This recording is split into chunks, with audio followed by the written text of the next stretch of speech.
Welcome to Survive and Advance on the Grueling Truth Sports Network. Survive and Advance is brought to you by Replenishing Care and their new CBD oil. Make sure you check them out. There's a one-time special. I think it's $65 for a month's supply.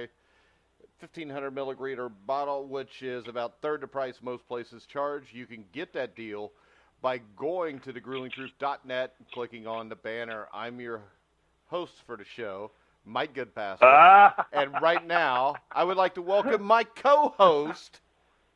We like to call him the Risley Bear. He's in some kind of Hall of Fame. He won a ring one time. Help me welcome to the show, Steve Risley. How you doing, Steve? You wanted to call yourself a co-host, didn't you? No, I didn't. I was just messing with you. I was trying to get your hopes up. I figured, he's going to sit there and think, I'm going to get it. No, I'm never going to call myself a co-host. All right.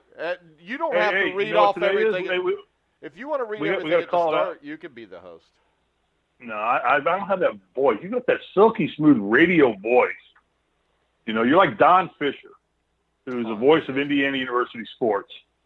And I'm sure the host of guys is just that silky smooth. You roll all your consonants and you arch all your vowels, and you just, it's like who was the guy?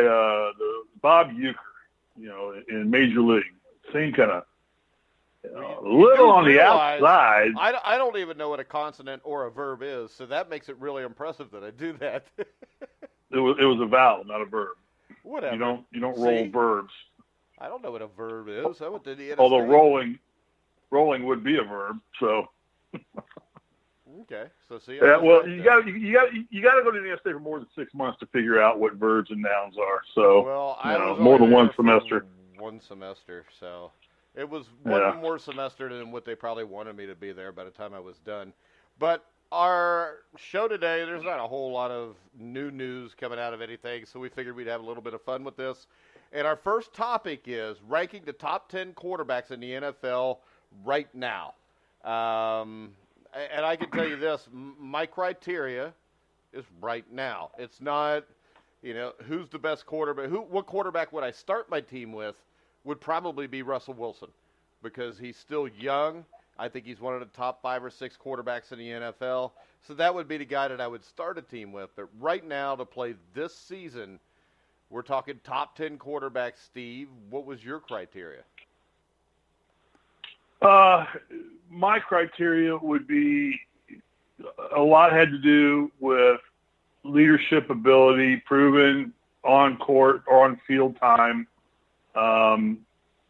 ability to move a team to the next level, and to be able to be stepping up and making changes on the field as necessary. Not necessarily the strongest arm behind quarterbacking the best offense. And I kind of looked at it like if I wanted to win a Super Bowl this year, who am I going to put in this position first?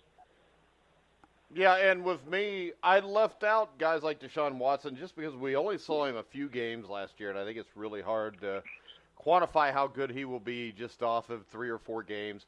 I left off Andrew Luck because, let's face it, we don't know if he's going to be healthy or not, but I can tell you this, there's a lot of people that give a lot of hate to Andrew Luck. Andrew Luck would probably be in my top 5, though, if he wasn't coming off an injury and he was healthy. Steve, let's just go ahead and start off with your number 10. My number 10 would be Nick Foles. I think this guy's proven in more than one team, more than one arena. What he did last year with the Eagles stepping in when Carson Wentz went down. And if I was going to looking at my team going to training camp today, as many teams are starting today, and if I had Nick Foles as my starting quarterback, based on his performance last year, his overall performance in his career, I wouldn't think I've got the worst quarterback in the league, and I would think I would have one of the top 10 starting quarterbacks right now. I think he's seasoned. He's a veteran.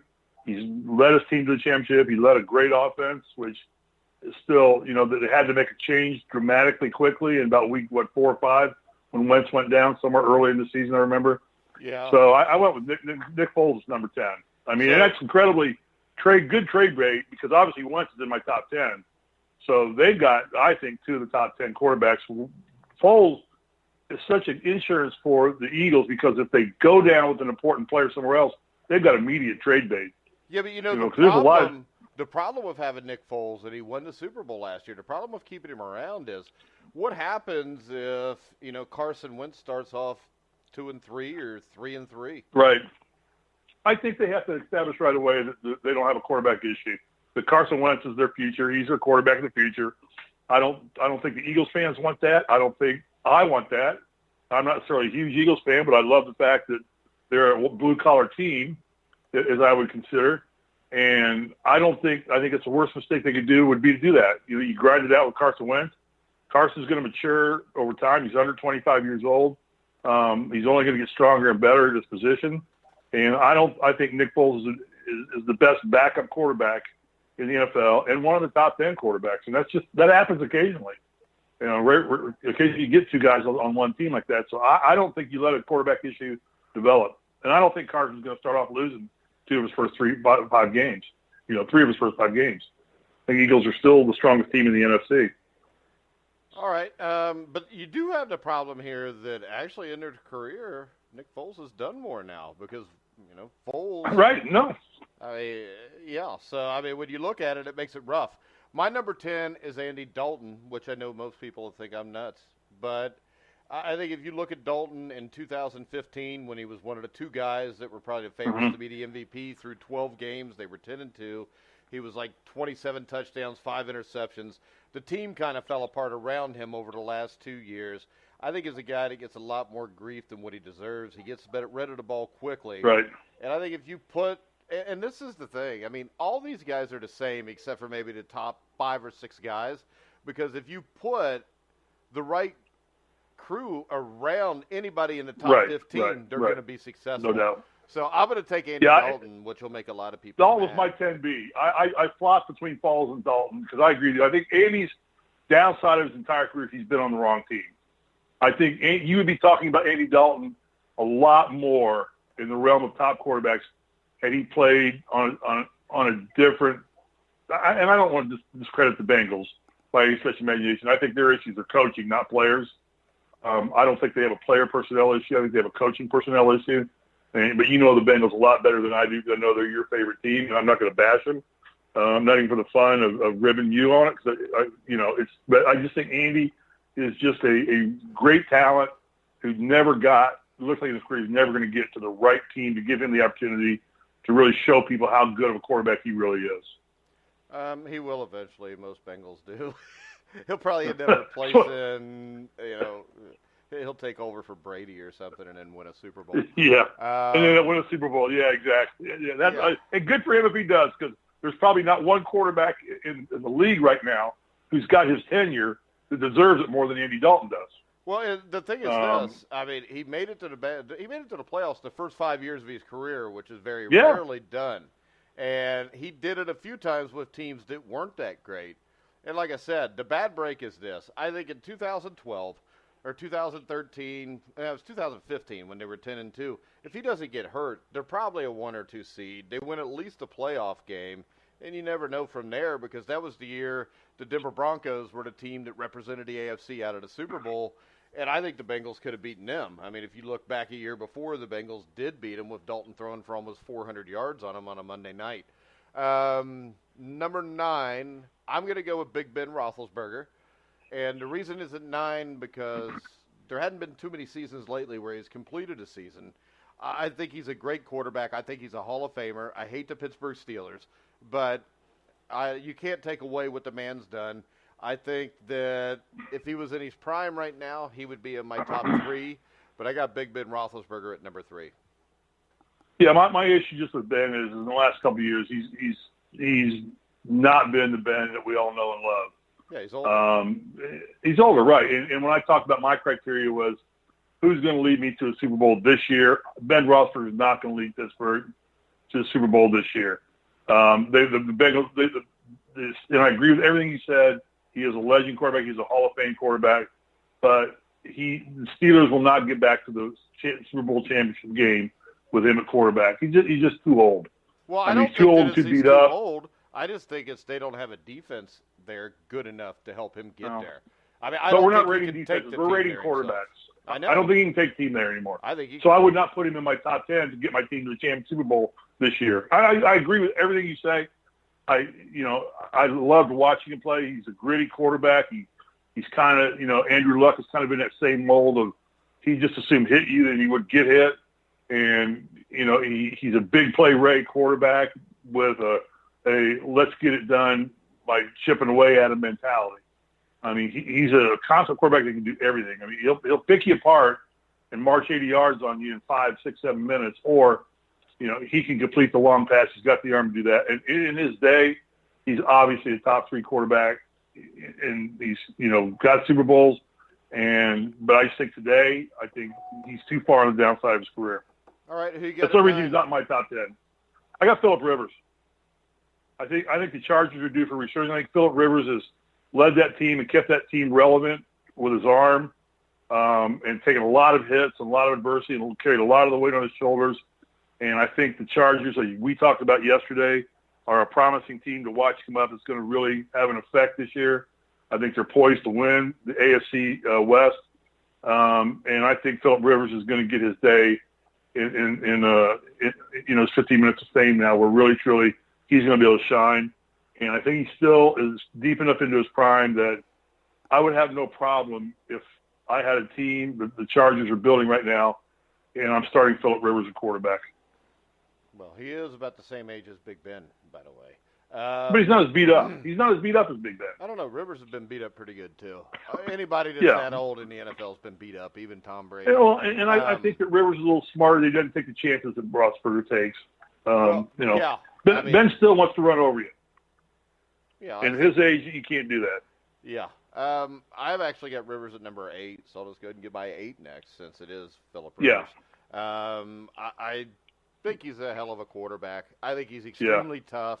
I just don't think he's had the guys around him conducive to get that Super Bowl win, especially when you compare New England. But you're a Colts fan, so you know what Phillip Rivers can do in a playoff. He kills us, yeah. He's our arch nemesis. I held we can't beat the Chargers no matter what. Yeah, the one year they're 8-8, and he comes in and beats you. Yeah, no, and he's got that ability, and he's like I said, I think his like Dalton's is he never got himself around a team that. You can be a great driver, but you got to have great equipment around you too. And he just never had that great equipment around him, like Andy Dalton. And you don't put those two in the same category. Just unfortunately, due to no circumstance of their control, never having the ability to use their full potential. And so, but I think the Chargers are making the right moves. They're coming back. They're poised, and I think. This is his year where he can make some impact, but he is, he is the Colts nemesis. Just like we are the Kansas City Chiefs nemesis, the Colts. Kansas City cannot get past the Colts. Well, actually, the problem with Kansas City is since about 1993, they haven't been able to get past anybody in the playoffs. Yeah, exactly. So, and they've got a great coach too, which is sad to hear. So, they can't do that. But anyway, so yeah, I like Phillip Rivers a lot, and I think he's kind of an overlooked quarterback, much like Andy Dalton. Yeah, I agree. But he's still top 10. Who you got at number 8 then? Number 8, I'm going to go with Jimmy Garoppolo. I think he has the most. Hang on, he's got the most upside potential of any young quarterback, but he's got to prove it. So that's why I put him at number 8. I think if I'm building a franchise to carry me. And a lot of this stuff's going to fall out in the first. You just said that your criteria was that you'd want them to win a Super Bowl for you this year. I think Garoppolo could do it. I don't know if the 49ers can do it. I think Garoppolo could do it. I mean, he came in last year and led the 49ers to 5, 6 great. They won them all. Yeah. I mean, they turned that team around instantly. Oh.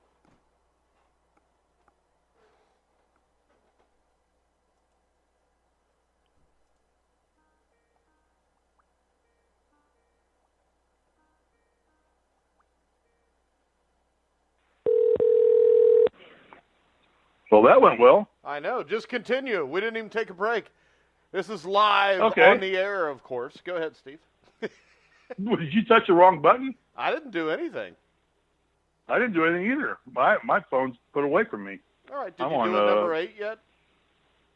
Number 8 was Jimmy Garoppolo. I was explaining my choice there. I think that in terms of team that I want to build, I don't think the 49ers are going to win a Super Bowl this year. I think the 49ers are going to become very relevant very quickly. we'll find out in the first 2 or 3 games of the season whether he was a flash in the pan, but I do not think he is. I think this guy is the real deal. I think right now the Patriots are probably sick about giving him up, knowing where Brady is in his point in his career. But I still think he's a top 10 quarterback going into camp this year. Wins his first 5 or 6 games he comes into in QBs.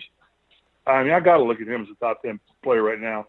He's going to turn that team around, and he's going to make San Francisco relevant real fast. They are relevant now. I don't think they're relevant yet. All they did is end the season well. Teams do that all the time. Yeah. My thing with Garoppolo is I think he's going to be a great quarterback, but I don't think we know enough yet to put him in the top 10. Yeah. I mean, right now, Steve, you're telling me if you were going to play a Super Bowl game that you'd rather have Jimmy Garoppolo than Big Ben. Yes. Okay.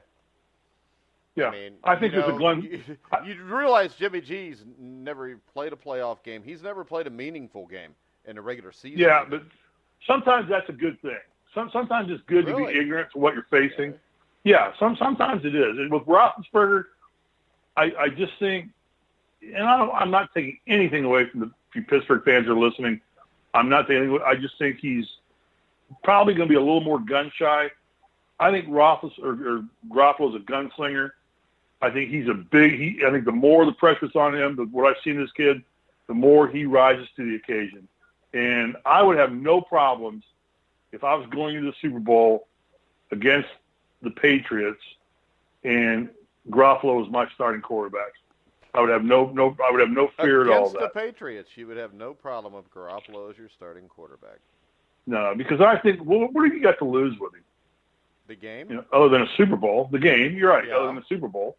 But I think the upside, I don't think it's going to happen. I think this guy, I've not heard much bad said about this guy other than his dating circles are around right now. And, that's nothing to do with what he does as an on-field antics. It could be. If you get to crabs, it's hard to play football. Okay. You don't think it is? I mean, come on, you're going to drop back to pass. I've never had the crabs. I would not know the answer to that question. Oh, come on, you're from Indianapolis. You've had the crabs. Don't lie. I've never had the crabs. I've been married 34 years. I'm fine. Yeah, and you're 79, so there was 45 years before that. I would say I would right now have no problem taking Garoppolo over Roethlisberger in a Super Bowl game right now. I would have no problem taking Roethlisberger over Garoppolo. Whichever one of them I had, I'd be fine with. But I would have no problem taking Garoppolo over Roethlisberger if Garoppolo was my quarterback. Oh, well, if he's your quarterback, you don't really have a choice. But, all right, what number are we at? Number 7, right? I got number 7. I got Carson Wentz. I think he might be better than that, but we did really only see a little over a full year with him.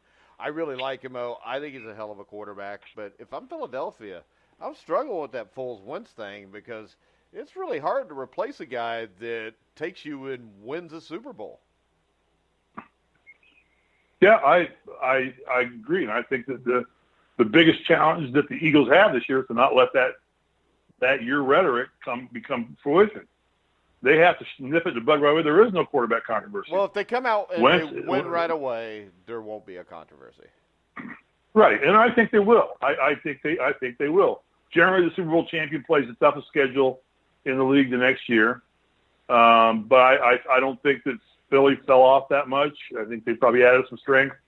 And when we start breaking down teams later on in the next couple of weeks, we'll dive deeper into that. But I think that the biggest task they have right now is to make sure there is no quarterback controversy, and Foles falls in line, or then Foles becomes a malcontent.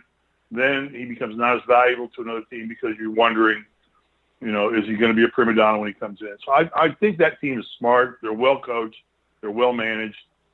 It takes more than just a great quarterback to lead your team to a Super Bowl. It takes a whole organization to do it. I think Philly is that organization right now in the NFL, and I think that their number one task getting through training camp is to make sure that a quarterback controversy does not develop. So I have Carson Wentz higher on my list. So, but are we at number I don't 6 think for you? No, we're at number 7 for me. I got Eli Manning. I still think Eli. I still love Eli Manning. I think he's just been beguiled by playing his entire career in New York and the pressure that goes with that. He's got 2 Super Bowl rings. I still think he has a strong arm. He's fought through some interesting coaching selections and played for some interesting coaches who probably have different philosophies than what strengths that Eli brings to the table. But I think that he may have a chance this year under new leadership, new coaching, to really get back and show what his individual skills is. He's still young enough, but I don't think these injuries would be guiding to that great deal. He's a pretty durable player. And if I went into camp and Eli Manning was my starting quarterback and I'm surrounded by the right players, I think he's a Super Bowl contender. And, the Giants are just a team that always play well in the second half of the season, and he seems to elevate his game. If you ever look at the Giants, they're usually mediocre the first half of the season. They get on a wild card. Have they ever won their division when they won the Super Bowl? I think they always get in as a wild card team. Well, all I know is this. And then they haven't gotten in like 5 years. Eli Manning hasn't done anything in 5 years. Now, I think he will too, but to rank him ahead of Ben Roethlisberger, who's played in the last 2 AFC championship games, I think is a little bit of a stretch. I think Ben's had a lot stronger support and better coaching by far than Eli has. Really? I think Pittsburgh's got terrible coaching. I think Mike Tomlin's one of the worst coaches in the NFL. I think the only reason Mike Tomlin looks good is because Marvin Lewis is in the same division. Okay. Seriously. All right. I mean, go look and see what James Harrison has to say about Mike Tomlin compared to Bill Belichick or anybody that's any good. That was your number 6. My number 6 is Matt Stafford. I think if Matthew Stafford would have played with a team with anywhere near the talent to get to a Super Bowl, he'd have been there by now. I think the guy's tough as hell. I think 2 years ago, he had the Lions as a number 1 or 2 seed, kind of the same thing as Dalton. They had a chance to do something, but that team didn't have that much talent. And he hurts his finger. Once he hurts his finger, it hampers the way he throws the ball. Next thing you know, that team just kind of fell right off the face of the earth, lost in the first round of the playoffs to the Seahawks. My number 6 is Matt Stafford. Yeah, I mean, he's a great quarterback in the wrong environment. I mean, so I can't judge. I've never seen his full potential. We don't get to see what his full potential is. Now, you're a quarterback's coach. You have a stronger eye than I do for it. I'll give you that. But when I look at what some other players have done to pick up teams on their own and quarterbacks of it, and he's not been able to individually elevate the team any higher than their level of mediocrity. They got him to the playoffs like 2 or 3 times. Okay, well, again, what division are they playing in? Packers are having a down year. The Bears are perennial. Whoa, wait a second. The Packers are having a down year. When did the Packers have a down year? No, the Packers are not Super Bowl contenders anymore. They're not? Yeah. They were in the NFC Championship game 2 years ago. The Minnesota Vikings were in the NFC Championship game last year. Okay, 2 years is a career in the NFL for a lot of players. Yeah, that's 2 years, back-to-back years. They had teams in the NFC Championship game. All right, okay. No, I like Matt Stafford. I just think, there's other players better than him, I think. Okay. Well, I would like to apologize to Matt Stafford because I know he listens to the show. Number 5. I don't have a problem with Matt Stafford. He's a great quarterback. I mean, you should have talked I'd love to see him. I mean, here's what I hope. I hope when Brady retires, the Patriots go after Matt Stafford. Do you want to continue your dynasty? Go get Matt Stafford. They won't because Jason McDaniels or whatever his name was will be the head coach then. So then he'll just go to the same shit show. Right, exactly. But if I was the Patriots, I'd be courting Matt Stafford right now. They're not going to have Bill Belichick when they get Matt Stafford. I don't know. You don't know. I mean, I guarantee you this. Jimmy Garoppolo would be, if it was up to Bill Belichick, this year would be Jimmy Garoppolo's year to be the starting quarterback in New England, and he'd have got Tom Brady out of town. So, that's what they should have done, but they didn't. Right, they didn't. Yeah. Did I just belch on? Okay. I'm sorry about that. Let's see. All right, Steve, you get number 5. I didn't do number 6. Oh, okay. Steve, you're at number 6. All right, now you're going to blow me shit here. Right now, and this is a make or break pick, this could change next week. But I'm going to go with Andrew Luck as number 6. Well, yeah. All based on the recovery of his shoulder. Okay, Yeah. if his shoulder comes back, he's fine.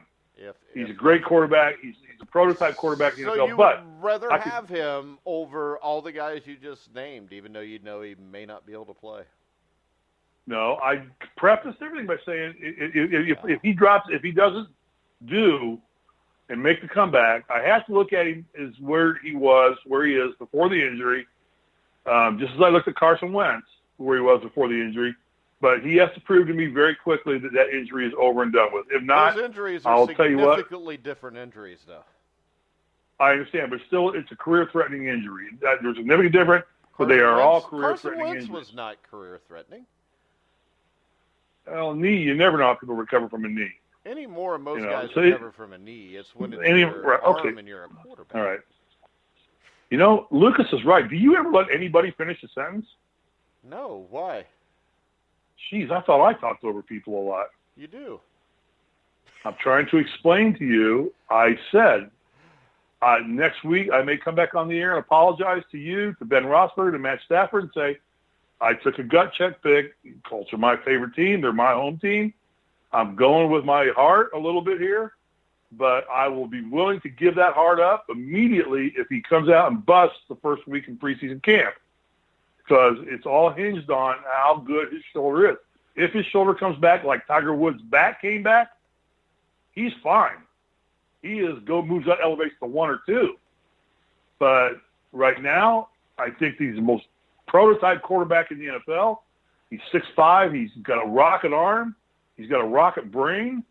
He's got everything that you would ever want in a prototype starting power quarterback in the NFL. He's Ben Roethlisberger 20 years younger, and probably a little bit smarter. No, he's a lot not better that Ben than was ever done. Yeah, but it's if he comes out and he starts throwing today. Colts camp opens today. They promise he's going to play in the first preseason game, and they've been hushing the secrecy over him.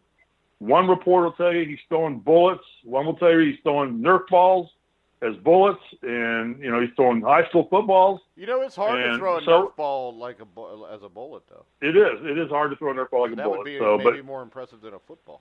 More impressive, but the thing is, yeah, he's number 6 just because of how he played the game, how he plays the game uninjured, and this is a career-threatening injury for him. And we don't know. They've been hushing secrecy about his return. He could come out today and just dazzle the world, and we're all going to bump him up to number 2 or 3 on our list.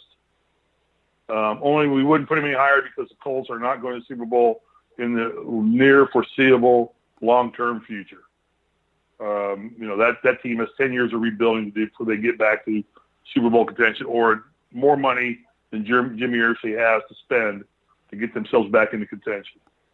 Stupid GMs will do that to you more times than not. But I'm going to go with Andrew Luck.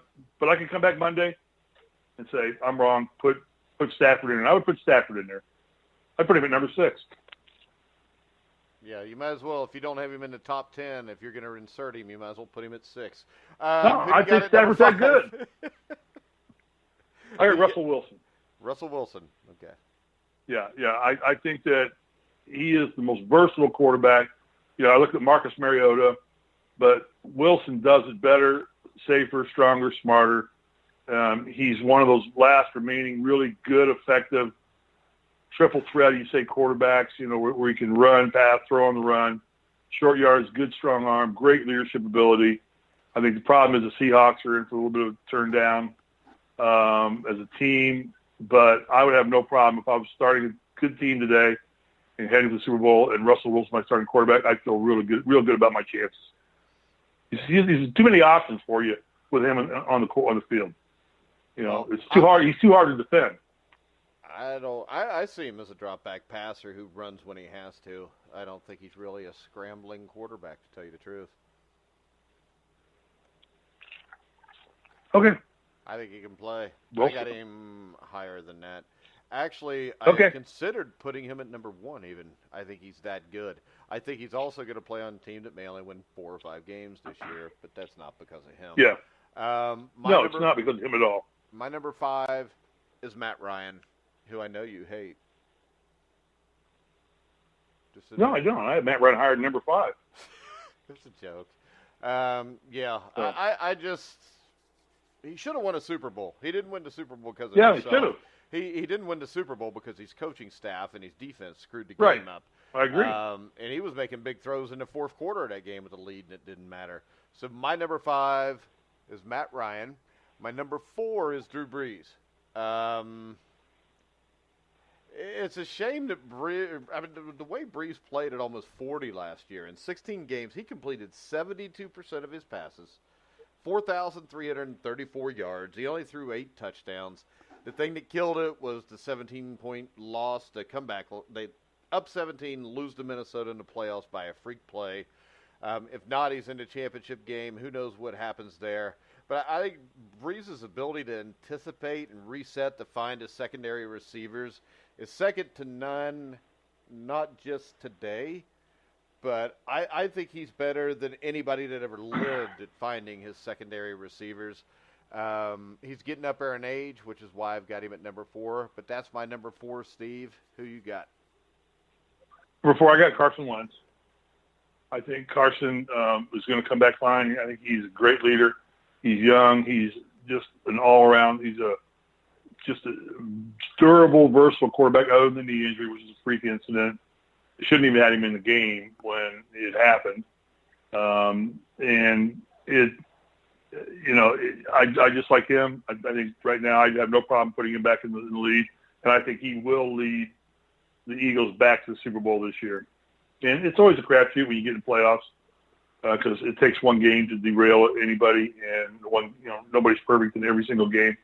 But I think in the NFC, he is the preeminent quarterback and the one that will have the best chance of leading his team back. That's why I think they need to really shut down any quarterback controversy with the Eagles immediately. So they cannot let that fester. Carson Wentz is better than Drew Brees?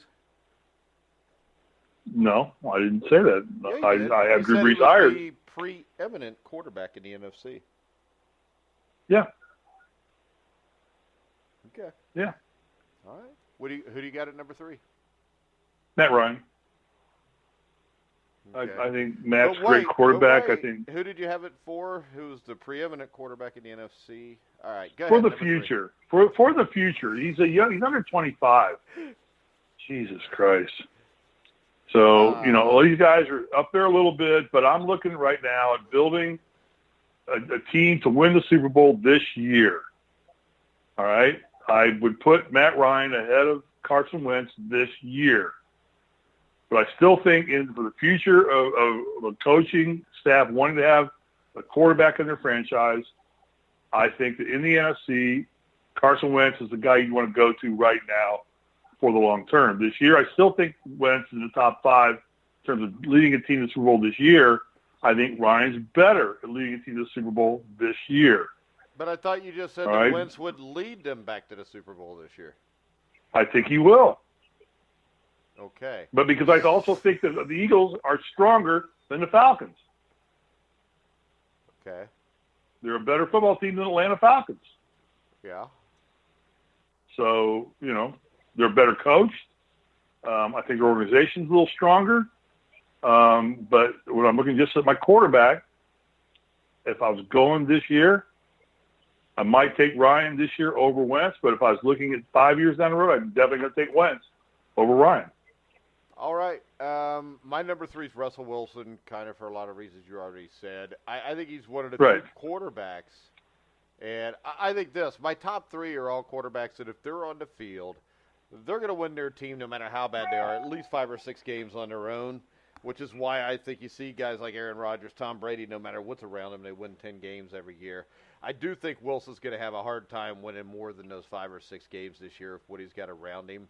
But I really think he is a dangerous runner, but he's a very accurate passer. And the thing about him is when he runs, he seems to pick up a lot of hidden yards, which are just, instead of taking a sack, maybe gains 3 or 4 yards here, which is a huge thing when you're not taking that sack and losing 5 or 6 yards.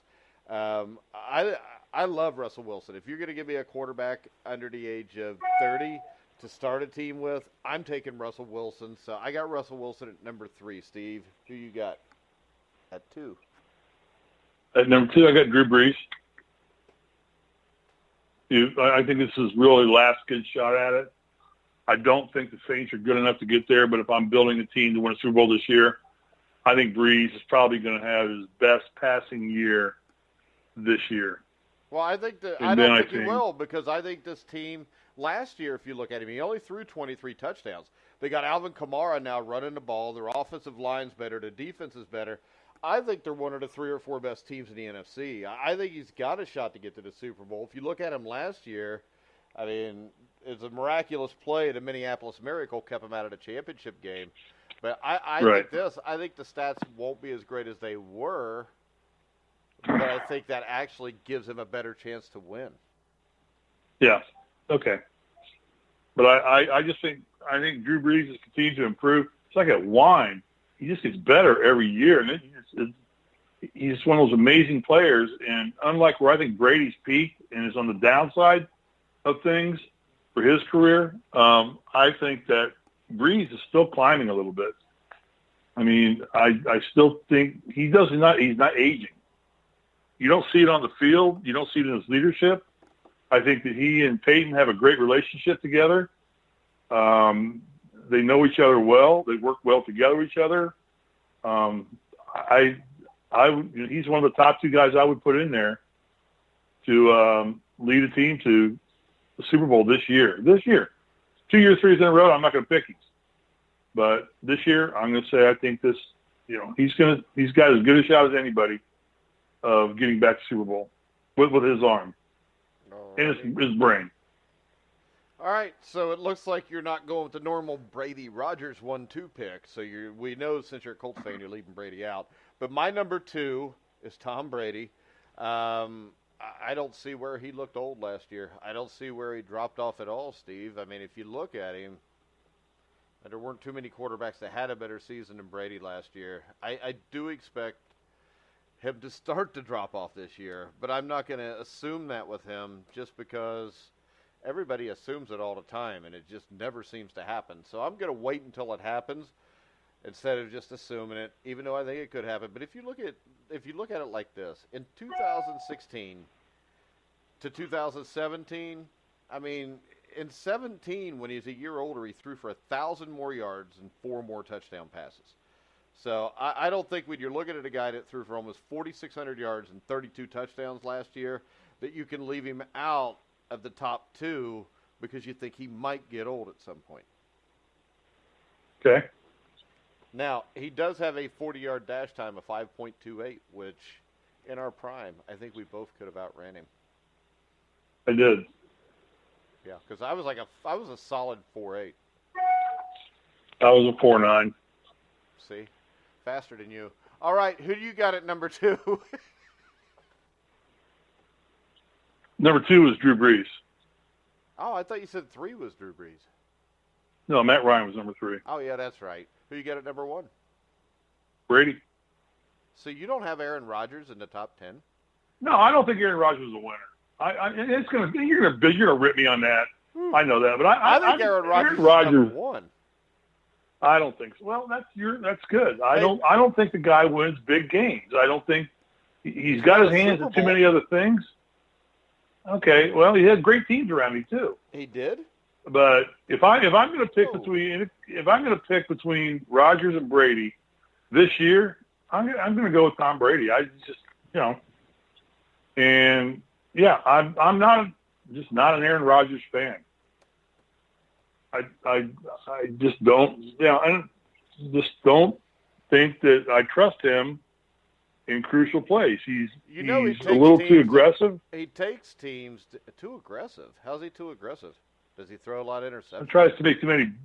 I don't know.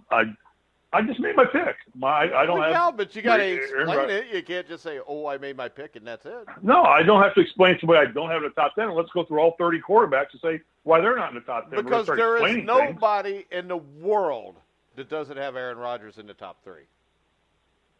Okay. Even Bears fans. I do. I mean, the thing is this. He takes a team that's not that good almost every year to the playoffs. And it's proven because anytime he misses games, that team gets their ass kicked. I mean, and I've never, they're in first I've place, never spoke, and then boom, he gets hurt, and they go 3-7 the rest of the way. I've never spoken to Aaron Rodgers.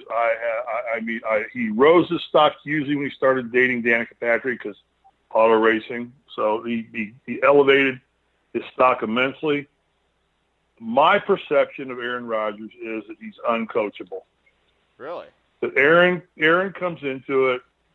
It's my way. We're going to do it my way, and that's the way it's going to be. I don't think Brady and Belichick like each other, but I think they work together for the common goal. Yeah, but see, I don't see Aaron Rodgers. Here's kind of the point, though. Aaron Rodgers has never played with a coach that knows more than him. Tom Brady started off with Bill Belichick.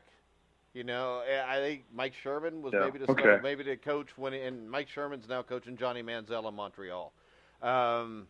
I hate the Green Bay Packers. I think their fans are arrogant assholes. Yeah, and if you're listening, you can write in like you guys always do because you're idiots. But the thing about Rodgers is this. He almost never has a running game. His offensive line is usually not any good. His defensive secondary gives up 25, 30 points a game. And he comes out, and the last 3 years he was healthy, 14, 15, and 16. You're looking at a guy that 38 touchdowns, 5 picks, 37 touchdowns, 8 picks, 40 touchdowns, 7 picks. And he takes teams that aren't nearly that good to championship games. And he did win a Super Bowl in 2010. And the thing people forget there is the running back in that game was a guy that played those few games in the playoffs and didn't play in the NFL again. And they also had like 12 starters out offensively and defensively. And he still takes them and beats Jay Cutler, who's on a reality show. And, you know, that's pretty big time. Very cavalier. It's very cavalier. I would have said that if I could have remembered that was the name of it. But I couldn't. So it happens. All right, Steve. Once again, I guess I won since you didn't have Aaron Rodgers at number 1. All right. But we're going to take. That's fine. We're going to take a quick commercial break. My personality, if I was coaching a team, with my personality and how I would want to coach and how I would want my leaders to lead on my team, Aaron Rodgers would not be a good fit for me. Well, see, I think if Aaron Rodgers played on your team and knew that you knew what you were talking about, he would listen to you. Here's what I liken Aaron Rodgers to. I liken Aaron Rodgers to LeBron James. Aaron Rodgers, to me, is the LeBron James of football. The best talent out there, but the most uncoachable player in the history in the game right now. So he's uncoachable. All right.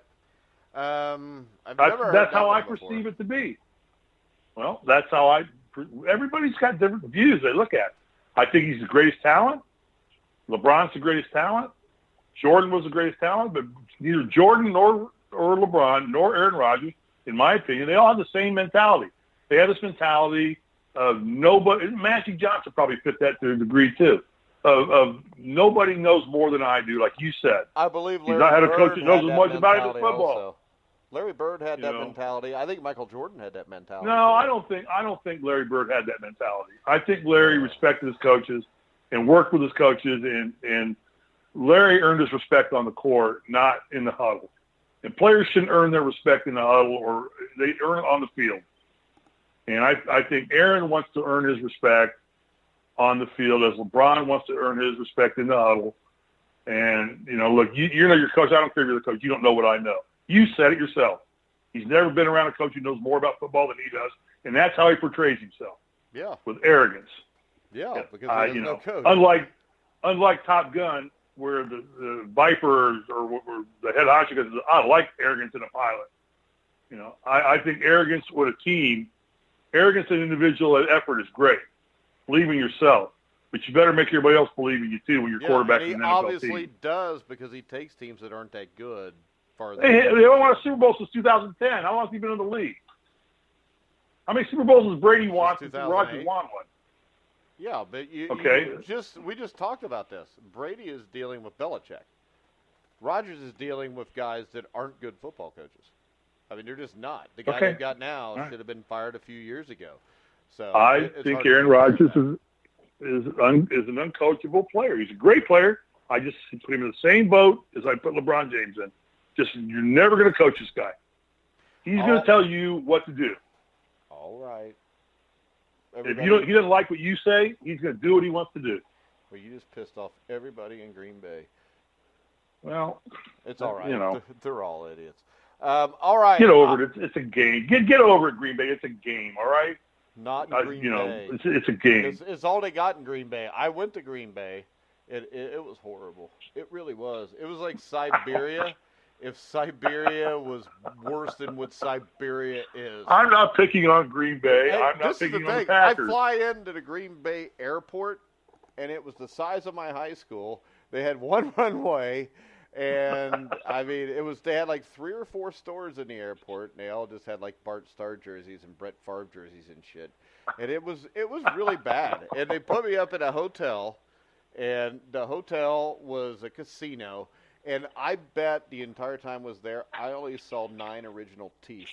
But we're going to get off here right now. We're going to go to a commercial break and check out the commercial for the PEMF machine. And we'll be back to talk the top 5 biggest early season non-conference football games of the upcoming college football season. That's a mouthful. And I'll be back with Steve right after this. Replenishing Technologies helps athletes of all levels train, recover, and perform at their absolute best. We do this by offering the PEMF 120, the world's leading pulsed electromagnetic field therapy device. Workouts, injury, and stress cause cells to lose their natural power. PEMF works like a battery charger, helping cells regain the power needed to dump toxins, take in oxygen and nutrients, and repair. 95% of athletes report less pain, increased range of motion, more energy, and they simply feel better after using PEMF 120.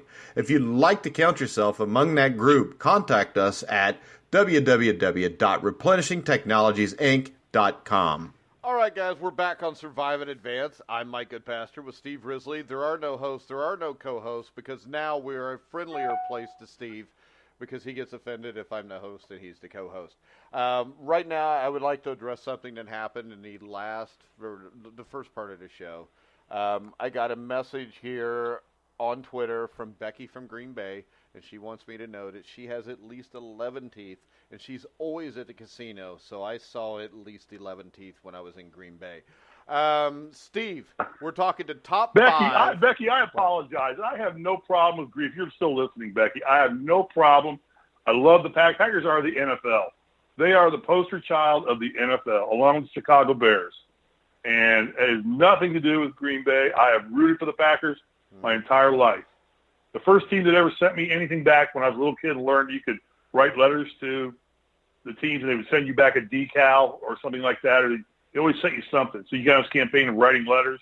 Just, could I get something from a fan? I got a signed autographed picture of Donnie Anderson. And the Packers were the first team that ever sent me a big manila envelope back addressed to me with the Green Bay Packers logo on it. I have no issues with the Green Bay Packers. All right, Steve. None whatsoever. Unlike Mike, I'm a Brett Favre fan. I put aside his problems as I put aside the problems of many players. Aaron Rodgers is uncoachable, but I'm telling you, Aaron Rodgers is not a quarterback that I would start camp with today with hopes of winning. No, I did not mention Brett Favre in my top 10. You put words in people's mouth to make it benefit you. Yeah. I never said that. I liked Brett Favre as the Packers. Bart Starr is the ultimate NFL quarterback, much like Jerry West is the logo of the NBA. It's just a fit. The Packers are the NFL. I just think Aaron Rodgers is. You look at his mannerisms on the field. He slumps his shoulder when things go down. He looks at his players who make mistakes like you made a mistake. Not like, hey, we'll get it better the next time. And I think that he is just not a really good leader. I think he's difficult to coach, and I think that's why they got into Super Bowl 2010. And with all his talent, which has only grown, he's not been able to get him back there. And I think that he just would not be somebody that I would start camp with today and say, I think this guy has potential to lead a team to the Super Bowl. If you're going to rate the 10 greatest quarterbacks of all time, Aaron Rodgers is in there. But not in terms of somebody I'm going to start camp with today.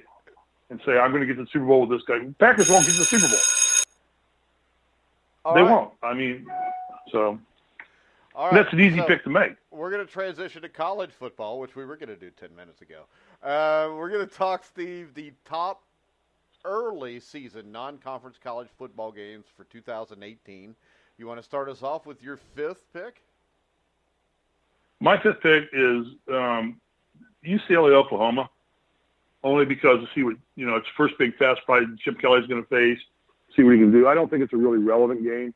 I don't think UCLA is not predicted to be very good this year.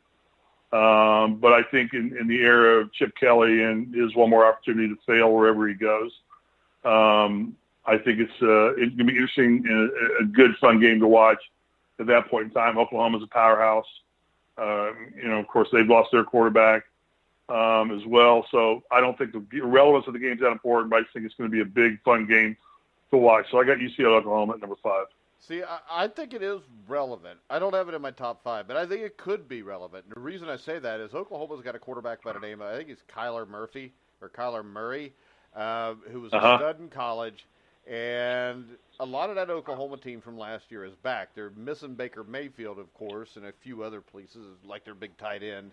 But I think with the way they're coached, I think it's interesting to see if maybe they're going to just not miss a beat because they are Oklahoma.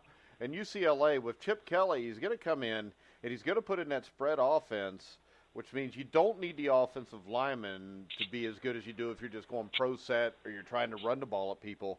So I think Chip Kelly could turn that around quickly.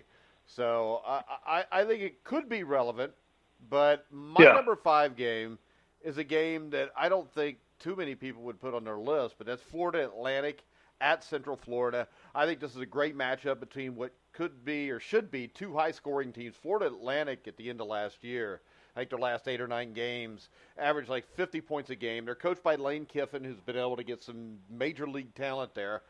Central Florida has their starting quarterback, Mackenzie Milton, who should be a Heisman contender back from last year's team that won the Peach Bowl against Auburn. Of course, they went undefeated. I think this is going to be a great game. I think there's going to be a lot of points scored here. And the thing about Florida Atlantic is I think this team is, believe it or not, if they start off the season strong, they could find themselves as a national playoff contender because they play Central Florida early. Central Florida is going to be ranked fairly high. But they also get an early season matchup at Oklahoma. If Oklahoma beats UCLA and Central Florida or Florida Atlantic goes in and beats Oklahoma, then I think they're relevant on the national scene. Then if I move on, my number 4 game would be Auburn against Washington. And I think this is a huge game for Washington. I think if they win and win the Pac-12, a playoff berth is going to be coming to them. Because if they go undefeated, win the Pac-12, in years past, you've been kind of borderline. But if they've got a win over Auburn going into this, winning the Pac-12, I think Washington could find themselves back in the national playoffs like they were 2 years ago. They returned their quarterback, who, one of the best quarterbacks in the country. He's been there for a couple of years since he was a freshman, basically. So, and Auburn's going to be good. They're always big. They're physical. Steve, what's your number 4? Auburn, Washington. Same reasons. I had that number 4 too. I think it's a big game for all the right reasons. Two teams, poised to win the SEC and the Pac-12. Everything you just said. So, yeah, we're on the same page there entirely. All right. Who you got at number 3? I got Miami, LSU. Two real powerhouse teams coming into early in the season. Again, I looked at things, I threw in the caveat, what does this game mean being an early season non-conference game? What does it mean for rankings implications and how big of a hole are you going to dig by losing this game that you got to climb out of? I mean, the winner doesn't dig a hole. The loser digs a hole and falls enough in the rankings and the RPIs, and are they going to be able to get back up and get into BCS bowl contention for a national championship game? So these games, I think the Florida Atlantic and CFU are relevant. It's probably going to be a very fun game to watch. I don't think either one of the teams are going to be contending for a national championship at the end of the year. I just don't think that they play enough tough opponents. I don't think that they'll be get consideration they need in the voting polls needed propel them into the BCS playoffs. I mean, LSU's no, I don't in the think SEC. so. You know that. They play Auburn. They play Alabama. No, I was talking about Florida Atlantic. I was talking about Florida Atlantic and you said Central Miami Florida. and LSU, Steve. No, I said why I don't think that why I would take a Auburn or Miami LSU over Florida Atlantic and CFU. I think it's going to be, if CFU, Florida Atlantic's going to be a great game, but I think a more relevant game early in the season is going to be Miami LSU. See, I take the Central Florida game because, to me, they were undefeated last year.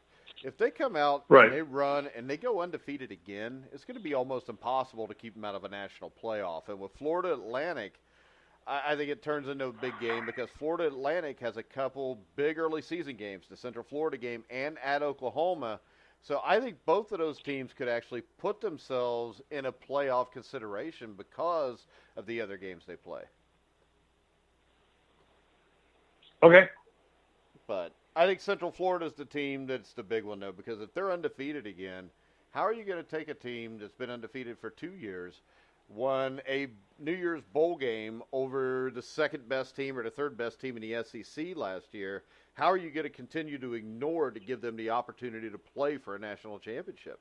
Well, I'll tell you how that happens because the NCAA has a formula that calculates all the factors, much of which includes dollars of revenue brought in by your team playing in the BCS Bowl Championship. And Central Florida has no chance because they can't bring enough points to that part of the ranking system to ever compete against any of SEC, Pac-12, Big Ten school. I disagree they because can't. I think if you do it 2 straight years, you get the Cinderella story with Central Florida, which will sell big time. And I think they would let them in then. Because I think the problem is nobody will be watching the game because it'll all be at Disney World. Everybody will be watching the game because it's Central Florida. Well, they'll never get in. Everybody likes an underdog. Everybody sure, likes an underdog. except the NCAA because underdogs don't make you a lot of money. Yeah, they do. The underdogs is what built No. March Madness.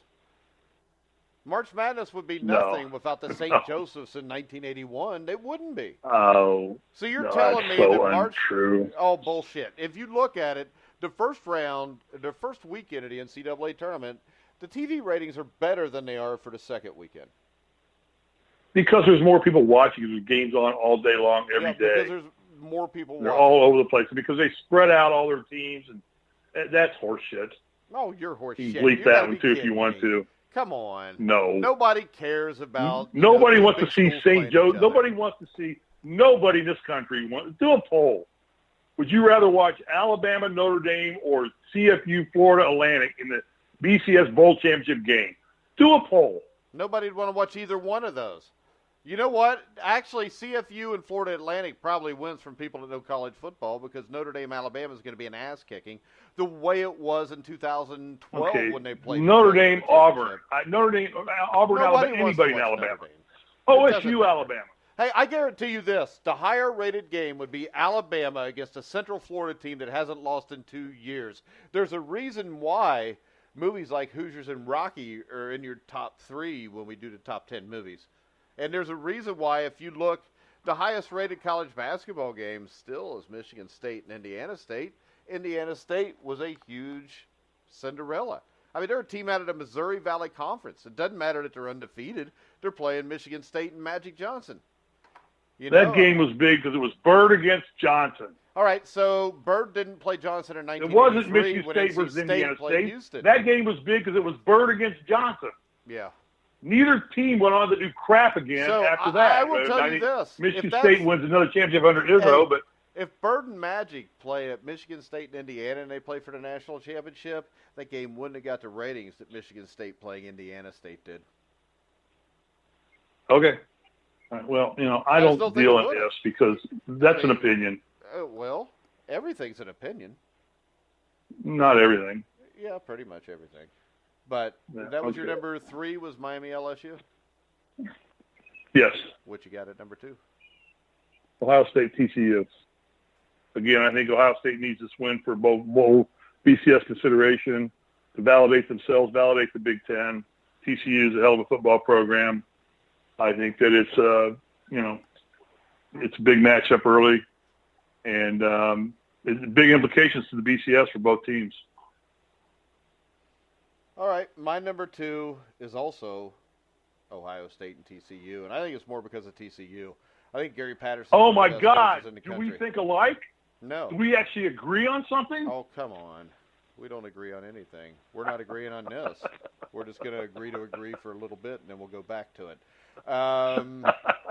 Yeah. So, what do you have at number 1? This should be interesting. Michigan, Notre Dame.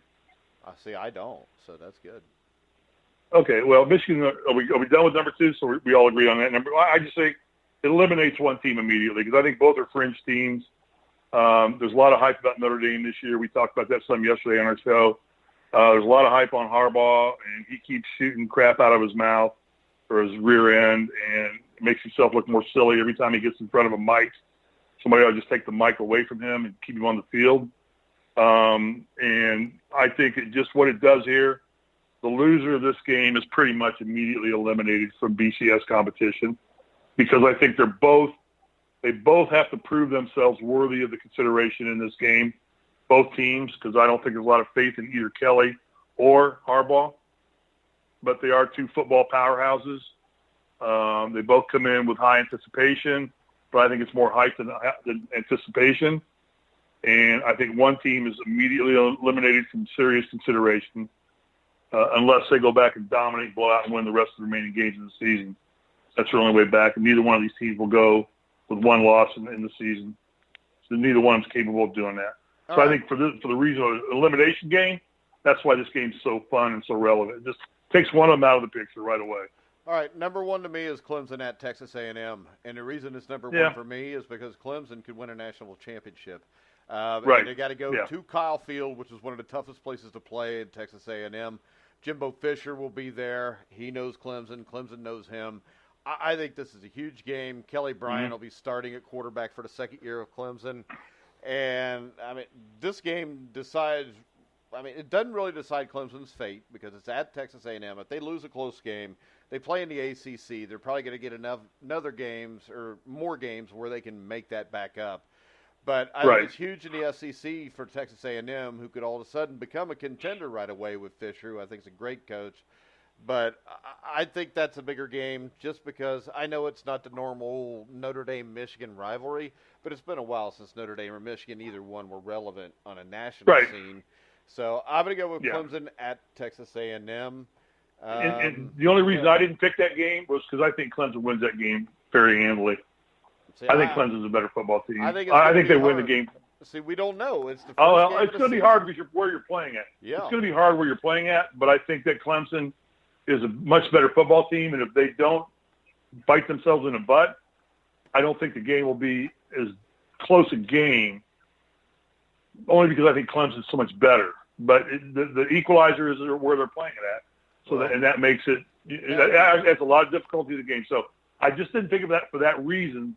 I thought that Michigan and Notre Dame were more evenly matched, and most of them, those 2 teams are just trying to get into the relevant period of BCS bowl consideration. And like I said, I just think the loss is so devastating to either Michigan or Notre Dame. It eliminates them basically, where I think, like you said, Clemson can recover. Texas A&M, I don't know enough about the TCU. I'm sorry, or no, Texas A&M. I don't know enough about their conference to know whether they can recover, but I know they play strong opponents the rest of the way out. So I think either one of those teams from a loss can recover, which is why I just didn't have it as my top pick. I don't think either Notre Dame or Michigan can recover. All right, Steve, and we have homework tonight for you. You got to get on ESPN or ESPN2 or ESPN3, whatever ESPN it's on. Johnny Manziel makes his debut in the CFL tonight, where the Montreal Alouettes are playing against the Edmonton Eskimos. So make sure you check that out. Tomorrow, we're going to have our top 10 funniest sports movies. So we'll have a light day tomorrow, but we will discuss Manziel and any players that get arrested overnight, which there'll probably be 1 or 2 of them because it's been a couple days.